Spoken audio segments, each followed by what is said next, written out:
Hola queridos amigos, nuevamente con ustedes su doctor Maximiliano, el médico que trabaja en los Andes, la Amazonía, la costa de Ecuador, inclusive en la Federación de Rusia, que hoy día les va a hablar acerca de cómo Guayaquil y Quito se convirtieron en el centro del problema nacional, en el centro del problema de Sudamérica y en el centro del problema del continente americano en esta próxima guerra que ya se avecina, que es la guerra migratoria. Habíamos dicho en el capítulo anterior que Quito se había convertido en el principal exportador de emigrantes a Estados Unidos y que Guayaquil se había convertido en el principal exportador de cocaína a Europa. Pero además Guayaquil se ha convertido en el principal exportador de violencia desde el continente sudamericano hacia el resto del mundo. ¿Cómo es que Guayaquil se convirtió en el centro de exportación de la violencia junto con el narcotráfico?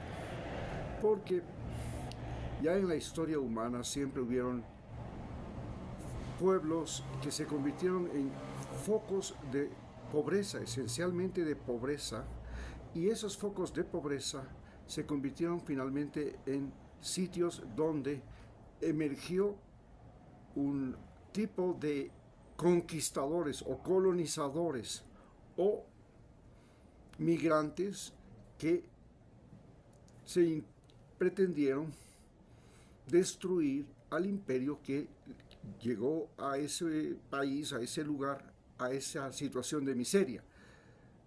Quizás el ejemplo más importante que tenemos de la historia antigua es el ejemplo de Israel. Israel se convirtió en un territorio de absoluta pobreza, de absoluta miseria, donde la lepra era la enfermedad que afectaba a la gran parte de la población y era una enfermedad incurable de una agonía prolongada y de una destrucción física horrible, a tal punto que Jesús hacía sus milagros curando a los leprosos.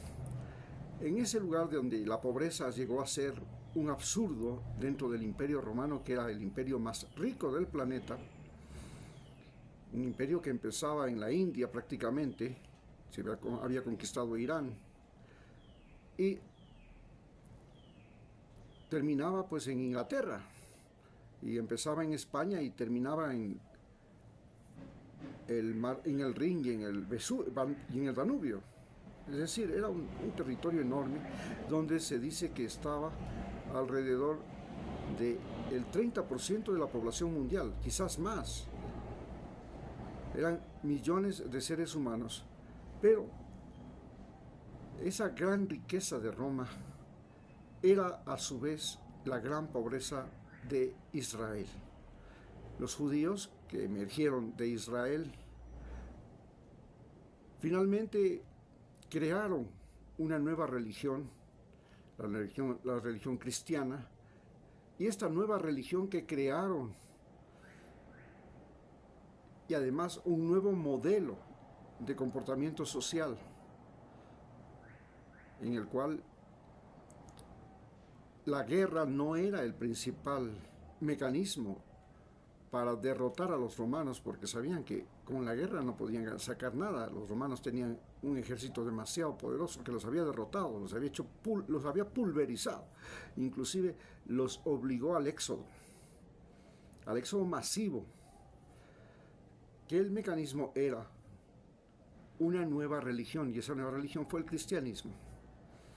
Pero el cristianismo era una religión que tenía primero el mismo Antiguo Testamento que la religión judía y un Nuevo Testamento, pero tenían los mismos 10 mandamientos de la religión judía, y esto era la clave fundamental, y el mismo Dios que la religión judía, y esta era la clave mediante la cual los judíos lograron que el imperio romano fuera finalmente destruido por Constantino, que era un romano converso que cambió a Júpiter por Jehová. en realidad cambia Júpiter por Jesucristo. Entonces podemos decir a ciencia cierta que lo que sucedió fue que los judíos, que eran en ese momento el pueblo que había vivido el éxodo, la miseria, la dominación, la humillación, la destrucción, fue finalmente el que le destruyó al Imperio Romano. ¿Qué pasó en el caso de América? Esta región de Extremadura en España se convirtió en la región más pobre de Europa. ¿Por qué? Primero porque estaba en una zona árida, seca, con poca agua, frente a África, y que había sido territorio de los árabes, que llevaron a dominar 7 siglos, a España, lo que es ahora España y Portugal. Y cuando se produce un cambio climático, este cambio climático comienza a afectar, junto con las pestes, a los árabes de la península ibérica, facilita que los godos y visigodos, que habían destruido el Imperio Romano, recuperen el territorio que los árabes les habían quitado luego de la caída del Imperio Romano.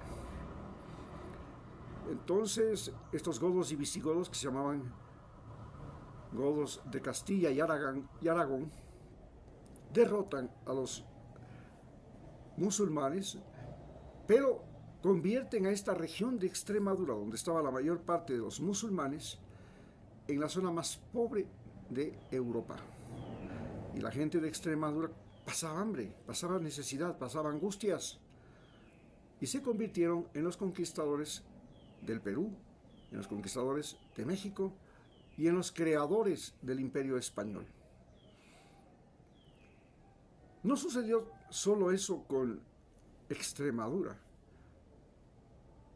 Años más tarde, décadas más tarde, la isla más pobre de Europa, la isla más desesperada de Europa, Inglaterra e Irlanda, las dos, pero fundamentalmente Inglaterra, que era en ese momento el país, el reino más pobre de Europa, se convirtió en la cuna de los piratas, de los maleantes del océano, de los traficantes de negros y de los saqueadores de barcos y puertos españoles. Se le unieron holandeses y franceses, y es así como nace este gran problema que es ahora la piratería transoceánica. Los inventores de la piratería transoceánica en el Atlántico y en el Pacífico fueron los ingleses. Y estos inventores no solamente que inventaron esa forma de ocupación de los océanos, sino que además inventaron una forma de ocupación racista debido a su origen vikingo. Los vikingos en el año 900 se convirtieron en el pueblo racista, esclavista de Europa, y vinieron de una zona que se convirtió en extremadamente pobre, Noruega y Dinamarca, debido a un cambio climático. Estos vikingos que invadieron Europa en el año 900 resucitaron el esclavismo, algo que la Iglesia Católica, y que en ese momento era la Iglesia de Europa, era la religión de toda Europa, gracias al Imperio Cristiano Germánico, al Sacro Imperio Cristiano Germánico. Esta iglesia que abolió la esclavitud, porque la religión católica abolió la esclavitud, los vikingos la resucitaron y convirtieron a los mismos europeos en esclavos. Los vikingos, en cambio, los piratas ingleses, al igual que los piratas franceses, portugueses y holandeses, resucitaron también al esclavismo, pero esta vez trayendo esclavos desde África a América. ¿Y por qué trajeron los esclavos desde África a América? Porque la conquista española primero y portuguesa, y luego la conquista anglosajona, trajo las pestes al continente americano, y estas pestes fueron la peor arma de guerra. Mataron al 94% de los habitantes del continente americano, que ni siquiera habían visto la cara de un conquistador europeo, de un colonizador europeo. Porque las pestes se extendieron hasta por la Amazonía, donde ni siquiera habían llegado. Se extendieron por las cumbres andinas, donde ni siquiera sabían que existían hombres blancos. Por la Patagonia, donde los hombres blancos llegaron ya en el siglo XIX.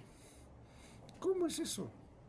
Entonces, Inglaterra, primero Noruega, que fue el origen de los vikingos y que se convirtió en una zona de extrema pobreza, creó estos guerreros salvajes, racistas y esclavistas, llamados vikingos, y luego los ingleses, que también son de origen vikingo, crearon el Imperio Británico, y este Imperio Británico era un imperio racista, era un imperio esclavista y un imperio colonizador.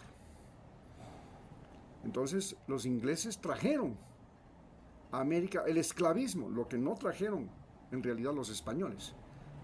Los ingleses importaron gran cantidad de negros que luego las colonias norteamericanas aumentaron, importaron en mucha más cantidad, y esta importación masiva de negros desde África es la que dio origen al problema racial que hoy día vive Estados Unidos, en la cual los negros y los blancos se enfrentan todos los días, en todos los lugares y todos los años, unos a otros.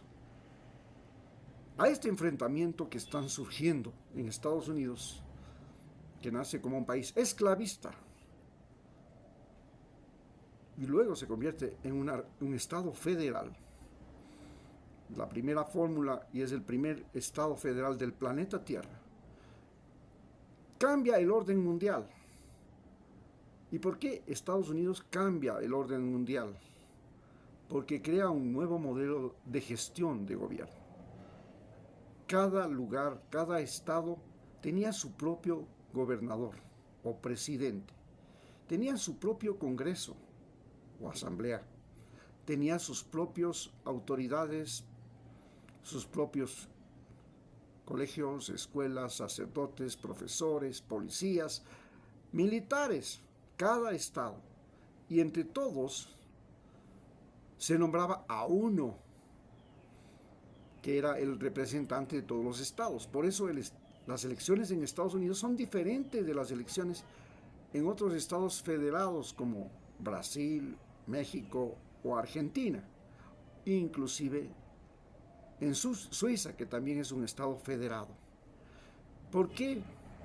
Porque en Estados Unidos no gana la elección el candidato que más votos tiene, sino que gana la elección en Estados Unidos el candidato que más representantes a la Asamblea, al Congreso de los Estados Unidos o a la Asamblea votan o tienen, y esos votan a su vez en esa mesa electoral. Estos representantes de cada partido pesan, y los representantes de cada partido no necesariamente tienen que votar por el candidato de su partido. Si les da la gana, votan por otro. Es lo que pasó con Donald Trump, que a pesar de perder, por ejemplo, en el debate con Hillary Clinton, y suponiendo que no iba a ganar, a la hora de la hora, le ganó a Hillary Clinton, no porque sacó más votos, sino porque sacó más representantes. Inclusive los representantes de Florida fueron los que les dieron el triunfo. Hoy existe la misma posibilidad Donald Trump puede volver a ganar las elecciones en los Estados Unidos, aunque pierda las votaciones. Eso no importa. Si logra conseguir más representantes o representantes del Partido Demócrata que a última hora decían cambiar de camiseta, él puede ganar las elecciones. Así nace Estados Unidos. Estados Unidos nace como las colonias más pobres del Imperio Británico. Y estas colonias más pobres del Imperio Británico se terminan convirtiendo en estados independientes, porque ya no quieren más seguir siendo pobres y estar sometidos a un rey, como eran los reyes de Inglaterra, que les empobrecía. Y nacieron los Estados Unidos. Hoy, en Ecuador, Guayaquil se ha convertido en la región, y el Golfo de Guayas en general, en la región más pobre del Ecuador. ¿Cómo sabemos? ¿Cómo es posible? Pero si Guayaquil exporta banano, si Guayaquil por ahí Guayaquil sacan la cocaína, y la cocaína trae millones de dólares a Ecuador. ¿Por qué Guayaquil es la ciudad, junto con Durán, las ciudades más pobres del continente americano? Porque Guayaquil hoy es el barrio miseria más grande de América Latina, junto con Durán. Usted junta a Durán y Guayaquil, que están a los dos lados del río Guayas, y entonces usted tiene el barrio miseria más grande del continente americano. Y lo que es más ridículo es que este barrio miseria, todos estos barrios miseria de Guayaquil y de Durán, están junto a los barrios más ricos del continente americano. San Borondón, el barrio más rico del continente americano, latinoamericano. Ahí los millonarios del Ecuador se han juntado y han creado un espacio donde ellos viven la opulencia, como cuando Roma creó una ciudad amurallada para reunir en esa ciudad a los más ricos de Roma, del Imperio Romano. Y ahí tienen un coliseo, tienen un estadio de fútbol, tienen un equipo de fútbol, tienen dos equipos de fútbol, tienen un delirio por las carreras de caballos, un delirio por el fútbol, viven como Roma. Esa gente allá lo único que piensa es en pan y circo. Pan para hoy, nada para mañana y circo. Y en divertirse, en gastar, en despilfarrar, en vivir a toda velocidad la existencia. Esto ha conducido a que gran parte de la población del Ecuador migre a Guayaquil. Pero, ¿por qué se produce esta explosión demográfica en Guayaquil?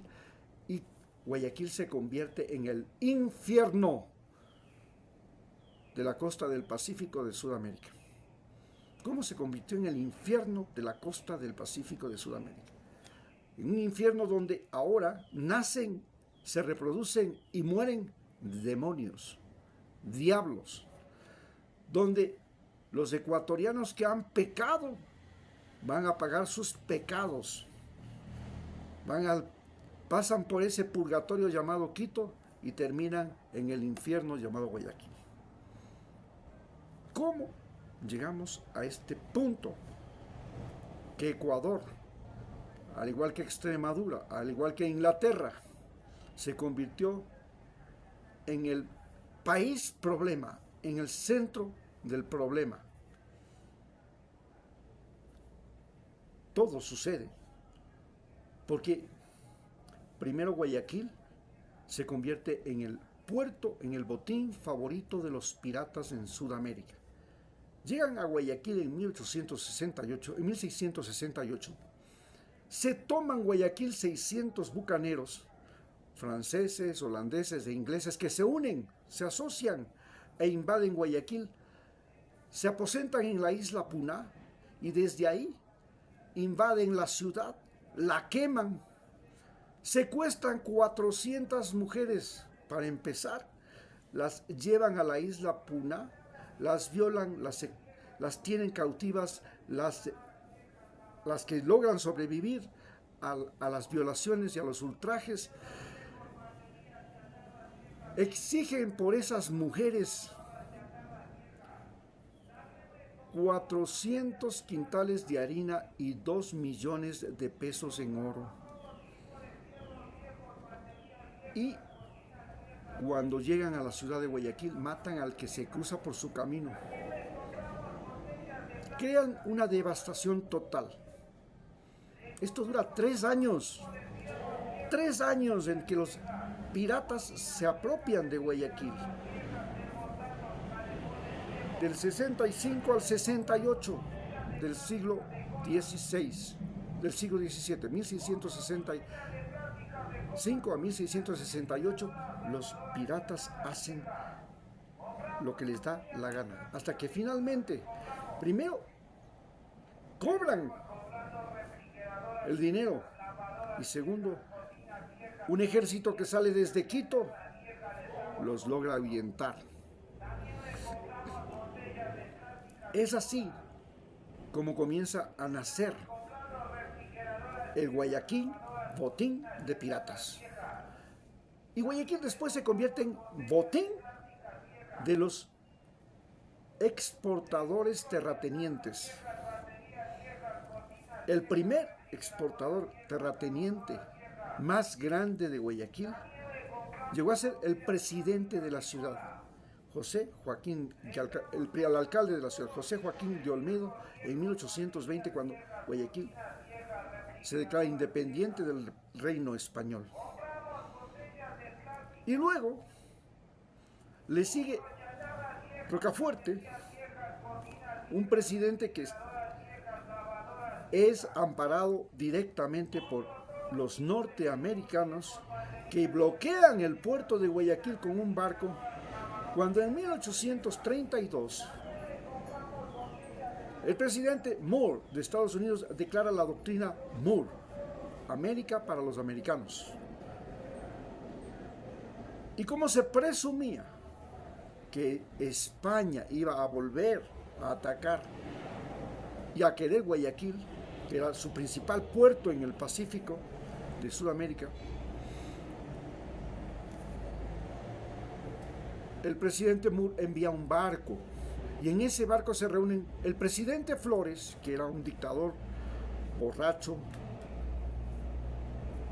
analfabeto, casado con una condesa de Quito, la condesa de Gijón, dueño de la segunda más grande hacienda que había en la provincia del Guayas. Y este señor venezolano pacta con Rocafuerte y Rocafuerte llega a ser el presidente del Ecuador y procura crear escuelas, colegios, caminos, pero al mismo tiempo es juez y parte, es dictador, es poder político y es poder judicial y es policía, sentencia, mata, ahorca al que no le gusta, al que se le opone, hasta que nuevamente en otras elecciones vuelve Flores, que la gente pensó que era menos malo que Rocafuerte guayaquileño, Flores venezolano, y después de eso viene otra vez un guayaquileño, pero esta vez llega un mulato, pero el mulato más rico, el comerciante más rico de Guayaquil, Vicente Ramón Roca. Y este mulato, algo que para la aristocracia de Guayas era, pero para la de Quito, ese era un peor que ateo, pues. Llega a ser presidente y este lo reemplaza a Flores después de una revolución, la revolución marxista que se hace en marzo de 1845, que lo pone a este presidente Vicente Ramón Roca en la presidencia, y este Vicente Ramón Roca se convierte en un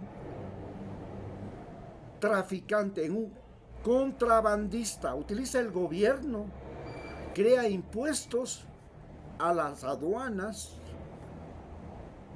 para todos los productos que se importaban y exportaban con el fin de financiar un gobierno que no tenía plata, porque además el loco de Flores nos metió en una guerra con el Perú, respaldándole la invasión de Bolivia a Perú, y luego nos metió una guerra contra Colombia por Pasto, y en las dos guerras perdió. Entonces, este país estaba en la última joda, como lo dicen los españoles. Y llega entonces este señor, Vicente Ramón Roca, familia de los dueños de Ecuavisa,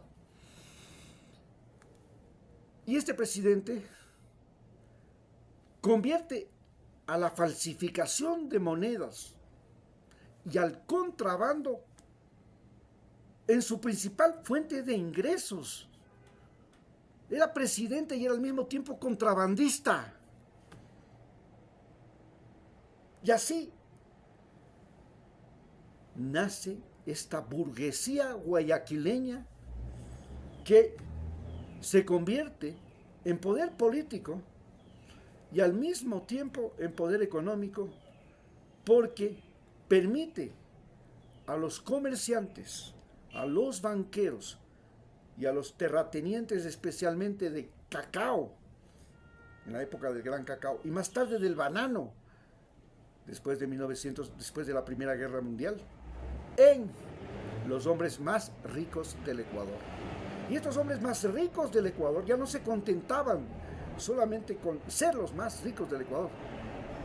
Querían tener al ejército, a la policía, a la ley, a la justicia bajo su control. Y para eso tenían que tomarse el poder de este país. Y pusieron presidentes, incluido García Moreno, un dictador. Y luego León Febres Cordero. Y ahora Guillermo Lasso y Daniel Noboa. Mientras tanto, la revolución de los antibióticos cambia la cara de Guayaquil, porque Guayaquil era no solamente el sitio de los más peligrosos piratas ecuatorianos y contrabandistas ecuatorianos, sino que además Guayaquil era el foco de las mayores epidemias que tenía este país. Empezó con la epidemia de la fiebre amarilla, que acabó con la época del gran cacao junto con la Primera Guerra Mundial. Luego siguió la época de la tuberculosis, que hizo necesario crear LEA, la Liga Ecuatoriana Antituberculosis, porque la tuberculosis se volvió la enfermedad de Guayaquil, y era una enfermedad, como en Europa, que afecta fundamentalmente a los pobres, aunque en ese momento afectaba a todo el mundo. Y era una enfermedad como, inclusive, se convirtió en una enfermedad de transmisión sexual. ¿Por qué? La tuberculosis se convirtió en una enfermedad de transmisión sexual. Porque los enamorados se transmitían la tuberculosis en el beso, no en la relación sexual, en el beso. Y el beso se convirtió en la cosa más peligrosa en Guayaquil. Hasta los pasillos se cantaban para decir el amor idolatrado, que no podía tener relaciones con la mujer ni de besarla porque le pasaba la tuberculosis.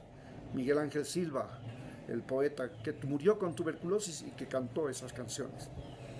Bien, así Guayaquil se convierte en el sitio más complicado del país, el sitio de la pobreza, el sitio de las enfermedades. Pero llega la revolución de los antibióticos después de la Primera Guerra Mundial y se produce una explosión demográfica en toda la costa ecuatoriana, porque ya por fin podíamos combatir la sífilis, que era la enfermedad más común que había en Guayaquil, porque la prostitución, la calle 18, era el sitio favorito de todo el planeta de Sudamérica para llegar a la diversión. Sexo, sexo, sexo, solamente en la 18. Y la costa ecuatoriana también se convirtió en un prostíbulo. Toda la costa ecuatoriana se convirtió en un prostíbulo. Y la sífilis y la gonorrea se expandieron. Entonces, llegan los antibióticos, llega la penicilina y llegan los remedios contra la tuberculosis. Y llegan los remedios y llegan las vacunas. Ya no hay se puede combatir la fiebre amarilla. Ya se puede combatir esto. Viene la malaria. La malaria llega con las plantaciones bananeras. La malaria se expande por la costa. Y bueno, se descubre que el vector es el mosquito y hay cómo combatirlo. No solamente con la cloroquina, que es un invento que ya se sabía que la quinina, el Ecuador se volvió el principal exportador mundial de quinina y Guayaquil el principal exportador de quinina del mundo. Y Cuenca el principal productor de quinina del planeta Tierra. Y la quinina había logrado controlar la malaria. Luego llega la cloroquina, después de un invento alemán, después de la Primera Guerra Mundial, y se logra controlar la malaria. Y llegan los antiparasitarios, porque las amebas, las lombrices, los parásitos intestinales y las diarreas por parasitosis intestinal mataban a millones. Se descubren las vacunas contra la diarrea viral, las diarreas virales. Y esto cambia la demografía de la costa ecuatoriana y convierte a la costa ecuatoriana que, imagínense, hasta la época de la colonia, habían 500,000 habitantes en la sierra y habían 19,000 en la costa ecuatoriana. 19,000 habitantes en la costa ecuatoriana y casi todos en Guayaquil. Viene la revolución de los antibióticos y Guayaquil se convierte en la ciudad más grande del país. La que pone y quita presidentes, con más de 2 millones de habitantes. Quito se queda con 1 millón. Y recién ahora, que estamos en el siglo XXI, que la costa ecuatoriana entra en una convulsión, porque se produce la expansión de la agroindustria. Y entonces las máquinas, los tractores, comienzan a sacar a los campesinos de los campos y reemplazan la mano de obra. Esto produce una enorme migración a Guayaquil y a la sierra y a la Amazonía de gente costeña. Y esta migración masiva producida por la revolución de las máquinas, la revolución industrial en el Ecuador, hace que los barrios de Guayaquil se conviertan en una cosa incontrolable, que crece de manera loca, infernal. Y cada barrio de Guayaquil y de Durán y de todas estas zonas de la provincia de Los Ríos, del Oro, de toda la costa de Esmeraldas, cada barrio miseria es un infierno. Es un infierno. Ahí no se come, no se tiene agua potable, no se vive en paz con el vecino, se viola, se mata, se asesina, se roba. Se convierte en la peor escuela de malvivientes del país y de América del Sur. Hoy, Guayaquil no solo que exporta cocaína, exporta delincuentes. Y estos delincuentes, unos son sicarios, otros son extorsionadores, otros son ladrones, otros son incendiarios que están incendiando el país, pirómanos, otros son violadores, otros son traficantes de seres humanos, otros son microtraficantes, otros son traficantes de cocaína. Y se convierte en Guayaquil y Durán en el infierno de la costa del Pacífico de Sudamérica. Y en la cuna de esos migrantes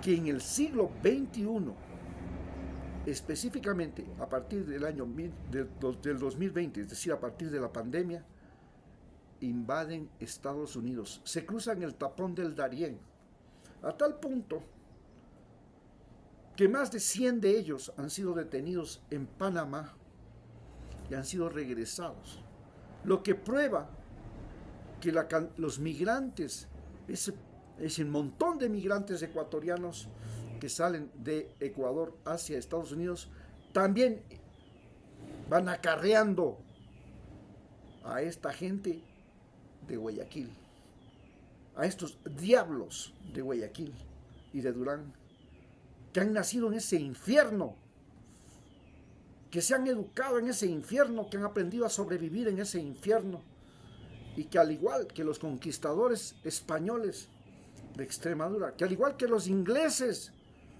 piratas, que al igual que los malditos vikingos, hoy son los futuros conquistadores de Estados Unidos. Son esta gente de Guayaquil y de Durán los que van a ir a conquistar Estados Unidos, luego de que Estados Unidos se convirtió en el dueño y señor del Golfo de Guayaquil mediante compañías, primero fantasmas y después en propiedad de Texaco y otras, que se apropiaron del gas del Golfo. Muchas gracias.